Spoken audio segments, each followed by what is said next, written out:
नमस्कार, मैं हूं Navjot Randhawa. Good news today देख रहे हैं आप।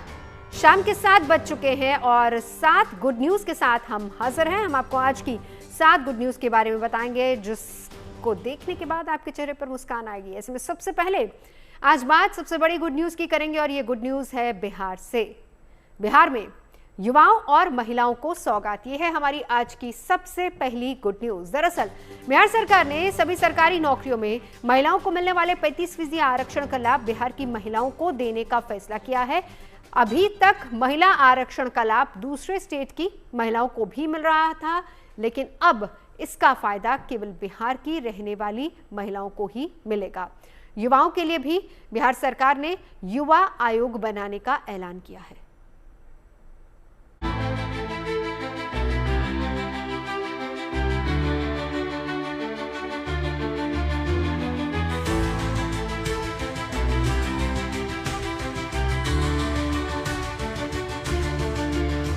बिहार सरकार ने आज युवाओं और महिलाओं को लेकर एक बड़ा ऐलान किया है।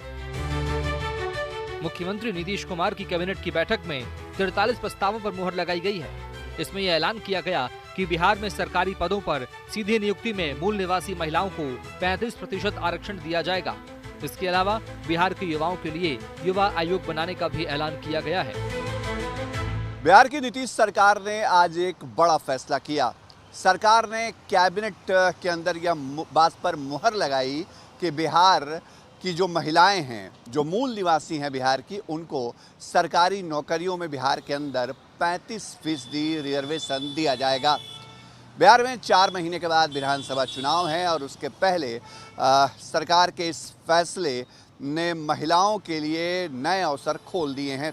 हालांकि बिहार में पहले से भी महिलाओं को सरकारी नौकरियों में आरक्षण मिलता रहा है, लेकिन यह आरक्षण दूसरे राज्यों की महिलाओं को भी इसका लाभ देता रहा।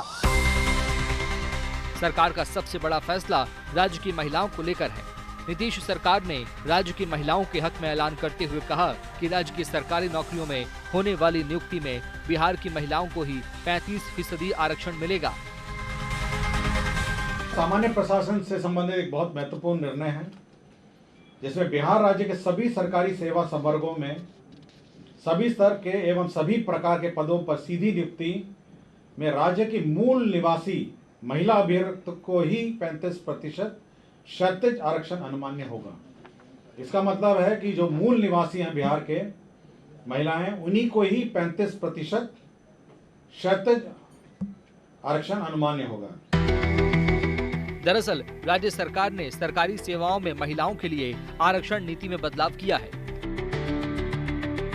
सामान्य प्रशासन विभाग के प्रस्ताव के अनुसार अब बिहार में सीधी भर्ती में 35% आरक्षण का लाभ केवल राज्य की मूल निवासी महिलाओं को ही मिलेगा। यानी अब दूसरे राज्यों की महिलाओं को यह लाभ नहीं मिलेगा। पहले बिहार के बाहर की महिलाएं भी इस आरक्षण का लाभ उठा सकती थी।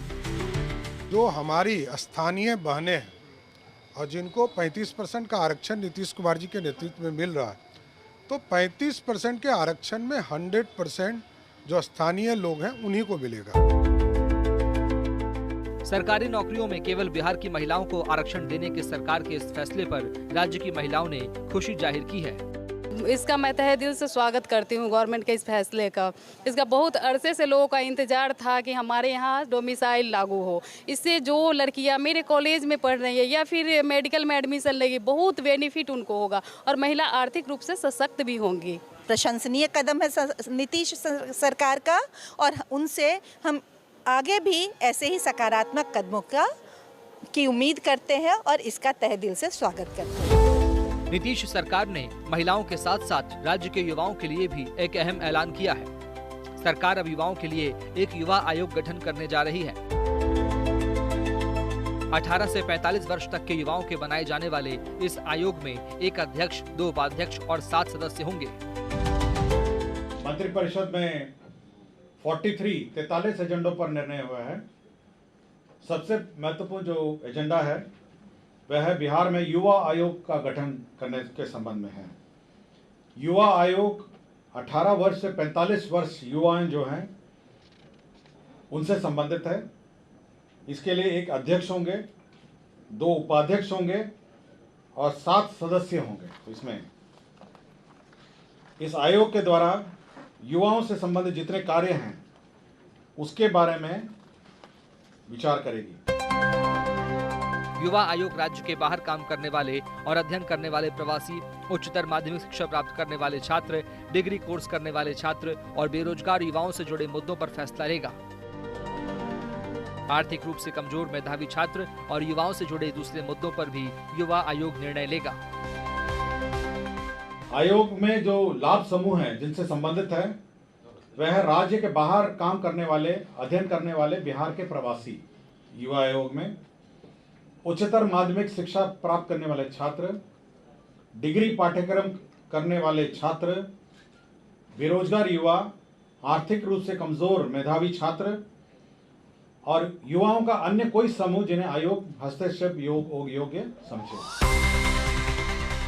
बिहार सरकार ने दिव्यांगों के लिए भी बड़ा ऐलान किया है और बीपीएससी और यूपीएससी की प्रारंभिक परीक्षा को पास करने वाले दिव्यांगजनों को आर्थिक मदद करने की घोषणा की है।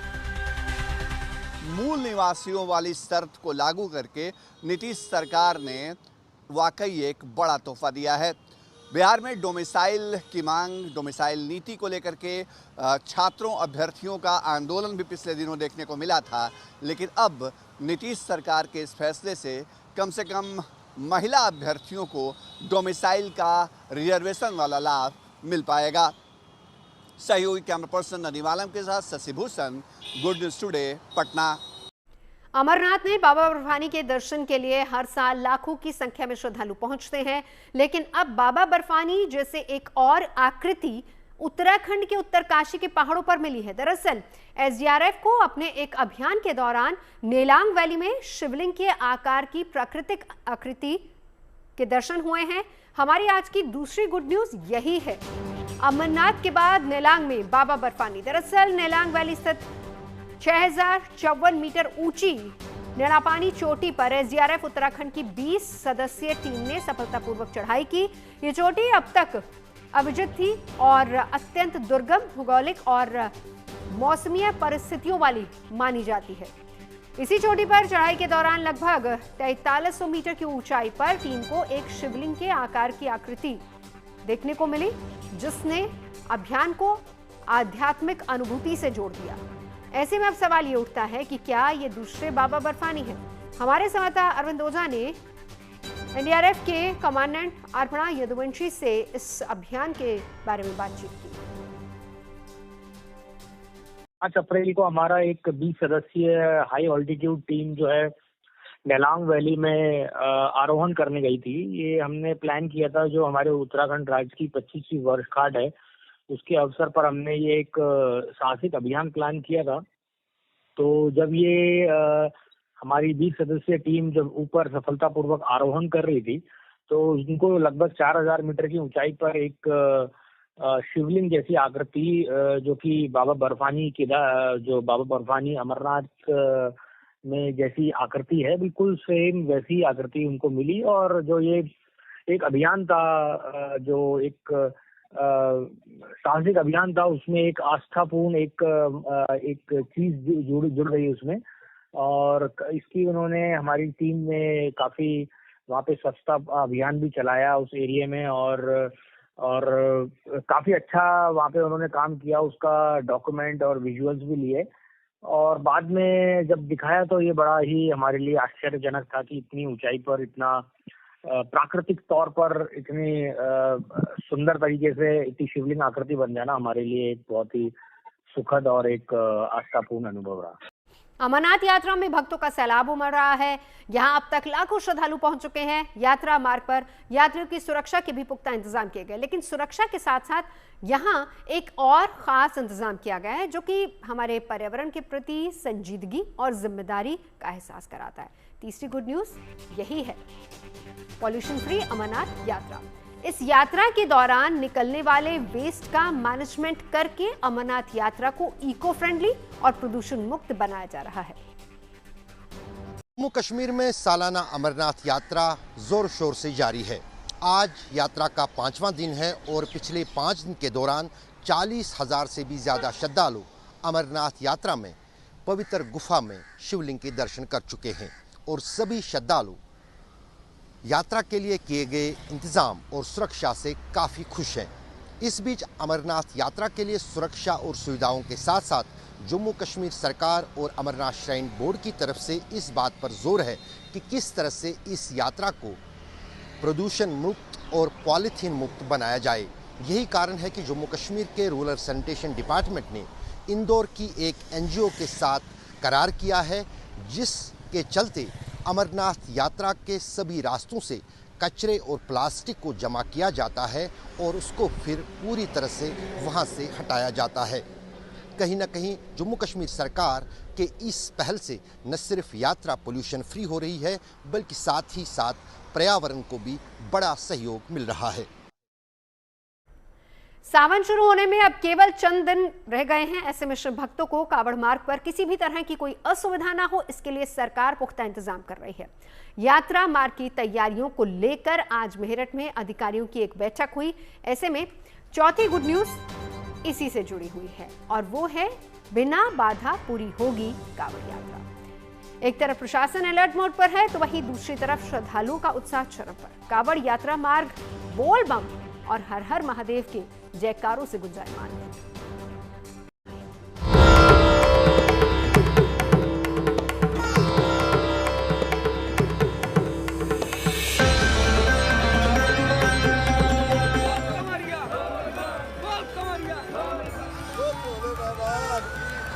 कांवड़ लेकर चले भोले के भक्त, सड़कों पर भोलेनाथ का जय घोष।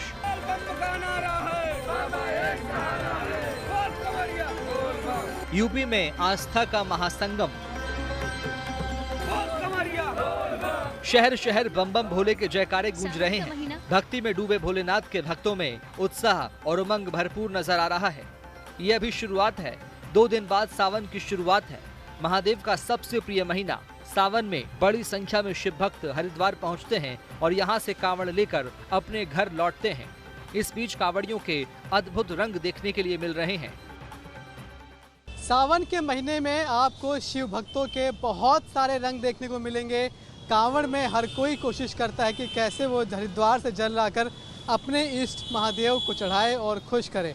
हमारे साथ ग्रेटर नोएडा के अनु पहलवान हैं जो कि हरिद्वार से जल लेकर चले हैं और एक नया कीर्तिमान स्थापित करने की कोशिश है, क्योंकि इन्होंने पूरा 201 लीटर जल लिया है। यानी कि 201 लीटर की जो कांवड़ है वो उन्होंने उठाई है। 201 लीटर तो सिर्फ इनके जल का वजन है, बाकी जो इनके कांवड़ का वजन हो वो अलग से। और इस पूरी यात्रा को ये कई दिनों में पूरा करने वाले हैं। अनु, कैसे आपको ये प्रेरणा मिली कि इतना ज़्यादा जल लेकर चला जाए? बस बाबा की वो हुई थी और गौ माता के लिए जल उठाया है। गौ माता को राष्ट्र माता का दर्जा मिले। कांवड़ यात्रा 11 जुलाई से शुरू होकर 23 जुलाई यानी सावन शिवरात्रि तक चलेगी। इस बार 5 करोड़ से ज्यादा श्रद्धालु शामिल होने का अनुमान है। पिछले 3 साल के कांवड़ यात्रा के रिकॉर्ड आंकड़े देखें तो साल 2022 में करीब 3.8 करोड़ कांवड़ियों ने यात्रा में हिस्सा लिया था। वहीं साल 2023 में 3 करोड़ कांवड़िए शामिल हुए थे और साल 2024 में करीब 4 करोड़ 80 लाख कांवड़ियों ने कांवड़ यात्रा की थी। वहीं इस साल योगी सरकार 5 करोड़ से ज्यादा श्रद्धालुओं के शामिल होने का अनुमान लगा रही है। लिहाजा कांवड़ियों के लिए यात्रा मार्ग पर विशेष इंतजाम किए गए हैं। उत्तर प्रदेश में कांवड़ियों की सुरक्षा से लेकर उनके खाने, बैठने और विश्राम को लेकर बैठकों का दौर जारी है। आज मेरठ में कांवड़ यात्रा को लेकर मुख्य सचिव मनोज कुमार सिंह और डीजीपी राजीव कृष्ण ने अफसरों के साथ समीक्षा बैठक की, जिसमें बताया गया कि कांवड़ यात्रा मार्ग पर कुल 838 विश्राम कैंप तैयार किए गए। इनमें मेरठ में 464, बुलंदशहर में 176, बागपत में 90 और हापुड़ में 108 कैंप की व्यवस्था की गई है, जिसमें मेरठ रेंज में 15,000 पुलिसकर्मी तैनात हैं और मेरठ को 57 जोन 155 सेक्टर में बांटा गया है और पूरे इलाके की निगरानी के लिए 5,000 से ज्यादा सीसीटीवी कैमरे लगाए गए हैं। साथ ही कांवड़ियों के लिए सभी रूट पर पेयजल, मेडिकल शिविर, बिजली रोशनी, शौचालय की व्यवस्था सुनिश्चित की गई है। कांवड़ यात्रा को लेकर कानून व्यवस्था पर खास नजर रखी जा रही है। खासकर वो रूट जहां से कांवड़िए निकलेंगे वहां पर चप्पे चप्पे पर पुलिसकर्मियों की नजर रहने वाली है। मुख्यमंत्री योगी आदित्यनाथ ने साफ निर्देश दिए हैं, जो भी कांवड़ रूट हैं वहां पर कोई अप्रिय घटना ना हो सके, इसलिए पुलिसकर्मी पहले से ही अलर्ट रहें और सुविधाजनक मार्ग कांवड़ियों को मिल सके इसकी तैयारी रखें। केवल मेरठ रेंज के 4 जिलों में ही 15,000 से ज़्यादा पुलिसकर्मियों को तैनात किया गया है। 3 से 4 हज़ार पुलिसकर्मी गाजियाबाद में लगाए गए हैं। इसके अलावा ट्रैफिक पुलिस को अलग जिम्मेदारी दी गई है। पुलिसकर्मियों की संख्या वेस्टर्न यूपी में खासकर बढ़ाई गई है, जहां अधिकतर कांवड़ियों का रूट होता है। यूपी में इस साल कांवड़ यात्रा के दौरान सुरक्षा और पारदर्शिता के लिए बड़ी व्यवस्था की गई है। कांवड़ यात्रा मार्ग पर अब दुकानों पर दुकानदार का नाम नहीं बल्कि दुकान का नाम लिखना जरूरी होगा। दुकान की पहचान के लिए QR कोड सिस्टम लागू किया जा रहा है। खाद्य सुरक्षा एवं औषधि प्रशासन विभाग ने इसके लिए बाकायदा प्रपत्र जारी किया है। इस प्रपत्र में दुकान का नाम, लाइसेंस नंबर, पता, मोबाइल नंबर और ईमेल ID जैसी जानकारियां दर्ज होंगी। ग्राहक QR कोड स्कैन कर दुकान की पूरी डिटेल जान सकेंगे। ग्राहक QR कोड के जरिए जानकारी देखने के साथ ही मिलावट की शिकायत भी सीधे ऐप पर दर्ज करा सकेंगे। शिकायत मिलते ही कंट्रोल रूम से फूड इंस्पेक्टर मौके पर भेजा जाएगा। शुरुआती जांच में गड़बड़ी पाई गई तो संबंधित सामान को तुरंत नष्ट किया जाएगा। कांवड़ यात्रा मार्ग पर मोबाइल वैन तैनात रहेंगी, जहां लोग खुद भी खाद्य पदार्थों की जांच करवा सकेंगे। प्रशासन यात्रा को सुरक्षित और मिलावट मुक्त बनाने के लिए जुटा है। योगी सरकार के आदेश के बाद FSDA की टीम कांवड़ यात्रा के रूट पर जाकर मौजूद ढाबों और होटल के खाद्य पदार्थों की जांच कर रही है। तो उन दुकानों की ओर आपको लेकर चलता हूं जहां पर इस वक्त FSDA की टीम का इंस्पेक्शन चल रहा है, क्योंकि इन्होंने अपनी आइडेंटिटी छुपाई हुई है। यहां पर आप देखेंगे तो जितने यहां पर फ्रूट आइटम्स हैं उनको निकालकर FSDA की टीम यहां पर वो चेकिंग कर रही है। जितने जो आयुक्त के पूरी टीम के मेंबर्स हैं, ये प्रॉपर चेकिंग चल रही है कि खाद्य पदार्थ किस तरह का है, कोई कमी तो नहीं है। इन्होंने QR स्कैनर लगा रखा है या नहीं लगा रखा है, क्योंकि अब 2 जनवरी से मान्य हो गया कि स्कैनर्स जो लिए हुए हैं। आइए हम चलते हैं एक बार, यहाँ से भी कैमरामैन गौरव विजुअल्स दिखा रहे हैं। मैं जो है दुकान में जो है दाखिल होऊंगा और ये जिस तरह के स्टिकर्स जो हैं इसको लगाने की भी कार्रवाई लगातार यहाँ चल रही है। जूस की, फल की जो ढाबे हैं सब पे हम लोग निरीक्षण कर रहे हैं और जो भी कमियां पाई जा रही हैं उस हिसाब से हम लोग इसको विनष्ट करा रहे हैं। ठीक है, तो ये आप देख सकते हैं कि किस तरीके से जो सामान है उसकी चेकिंग चल रही है। हम साथी में टीम के हैं और पूरा इंस्पेक्शन आपको दिखाने वाले हैं ग्राउंड जीरो से कि किस तरीके से आदेश जो आए हैं उसका पालन यहाँ पर ये FSDA की टीम करा रही है और बाकायदा जांच हो रही है उस प्रोडक्ट्स की, उन जिस तरह से साफ़ सफाई है कि नहीं है, क्योंकि ये वही मार्ग है जहाँ से कांवड़िए जो है वो निकलेंगे। और जिस स्टिकर की बात कर रहे हैं QR स्कैनर की, उसको लगाने की भी कवायद यहाँ चल रही है। बाकायदा जो जूसेस हैं उनको यहाँ पर देखिए, ये पूरी टीम जो है वो ये चेक कर रही है। योगी सरकार और प्रशासन कांवड़ यात्रा के दौरान श्रद्धालुओं की सेहत पर कोई आंच ना आए, इसके लिए जागरूकता अभियान भी चला रही है। लखनऊ से समर्थ श्रीवास्तव के साथ bureau report, good news today. और अब हम आपको झारखंड के एक ऐसे गांव के बारे में बताएंगे जो कि आत्मनिर्भर भारत के सपने को जीवंत कर रहा है। कभी रोजगार की तलाश में लोगों के पलायन के लिए जाना जाने वाला ये गांव अब दूध और गोबर से आर्थिक क्रांति की कहानी लिख रहा है। 5वीं गुड न्यूज यही है, अपनी तकदीर खुद बदलने वाले गांव की। बोकारो जिले के जराडीह के किसान और पशुपालक दूध उत्पादन से न केवल खुद को आत्मनिर्भर बना रहे हैं बल्कि वो दूसरे गांव को सफलता का संदेश भी दे रहे हैं।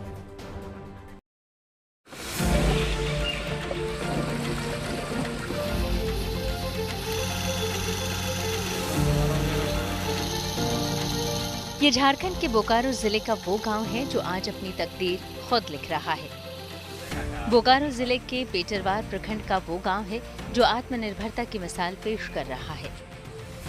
पेटरवार प्रखंड का जराडीह गांव दूध और गोबर से आर्थिक क्रांति की नई कहानी लिख रहा है। कभी रोजगार की तलाश में लोगों के पलायन के लिए जाना जाने वाला जराडीह गांव ग्रामीण आत्मनिर्भरता की एक सशक्त मिसाल बन चुका है। करीब 1000 की आबादी वाला गांव प्राकृतिक संसाधनों और अपनी मेहनत के जरिए तरक्की के रास्ते पर सरपट दौड़ रहा है। इस गांव के किसानों की आर्थिक प्रगति का आधार बना है दूध उत्पादन। यहाँ रहने वाले लोगों ने पिछले 10 सालों में दूध उत्पादन के क्षेत्र में एक मिसाल कायम की है।